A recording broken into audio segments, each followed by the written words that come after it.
பல்லடம் அனைத்து மகளிர் காவல் நிலையம் மற்றும் திருப்பூர் மாவட்ட சமூக நீதி மற்றும் மனித உரிமைகள் பிரிவு ஆகியோர் இணைந்து நடத்திய குழந்தைகள் மற்றும் பெண்களுக்கு எதிரான குற்றங்களை தடுக்கும் விழிப்புணர்வு முகாம். திருப்பூர் மாவட்டம் பல்லடம் மங்கலம் சாலையில் உள்ள அரசு பெண்கள் மேல்நிலைப் பள்ளியில் சுமார் 500க்கும் மேற்பட்ட மாணவிகள் பயின்று வருகின்றனர். இந்நிலையில் திருப்பூர் மாவட்ட காவல்துறை, சமூக நீதி மற்றும் மனித உரிமைகள் பிரிவு மற்றும் குழந்தைகள் மற்றும் பெண்களுக்கு எதிரான குற்றங்கள், தீண்டாமை தொடர்பான விழிப்புணர்வு முகாம் இன்று நடைபெற்றது. இந்நிகழ்ச்சியில் 100க்கும் மேற்பட்ட மாணவ மாணவிகள் கலந்து கொண்டனர்.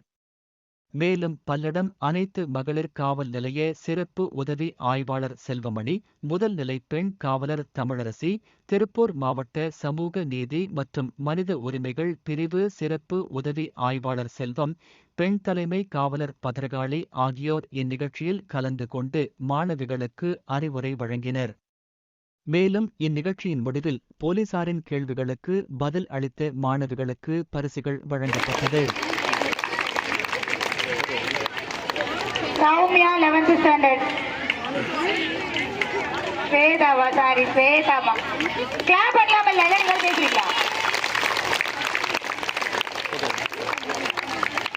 Harsha 12th standard.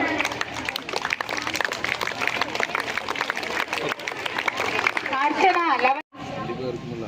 அசிங்கமா இருக்கா இல்லையா? நான் கோரஸ் போடுறேன். சொல்லு. யாருமே சொல்ல மாட்டேங்கிறீங்க?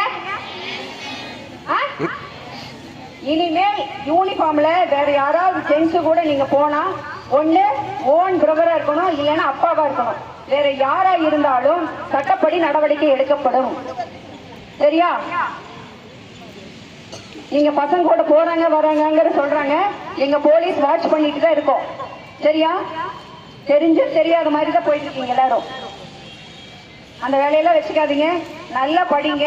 உங்களோட எதிர்காலம் நீங்க எல்லாம் தெரியும். அது தொடர்பா கடந்த வாரமும் ஒரு விழிப்புணர்வு நிகழ்ச்சி நடந்தது இல்லையா? இதுக்கான சட்டத்துக்கு பேர் என்ன? போக்சோ சட்டம். சரியா? அது நமக்கு தெரியும், நம்ம ஆல்ரெடி தெரிஞ்சு வச்சிருந்தது.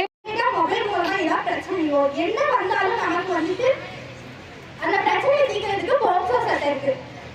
முன்னாடி இந்த சட்டம் கிடையாது. சோ அதனால பெண்கள் நிறையவே அவதூறுக்கு இடைப்பட்டாங்க. ஆனா இப்ப இந்த சட்டம் இருக்கனால மாணவர்களும் சரி பெண்களும் சரி இந்த போக்சோ சட்டத்தினால நிறைய பயன்படுறாங்க. அதாவது ஆன்லைனாலே தொந்தரவையோ இல்லைன்னா சைபர் கிரைம் இருக்குல்ல, அது மூலமா நமக்கு வந்து எந்த ஒரு போன் மூலமா வர தொந்தரவையும் நம்மளால எதிர்கொள்ள முடியுது.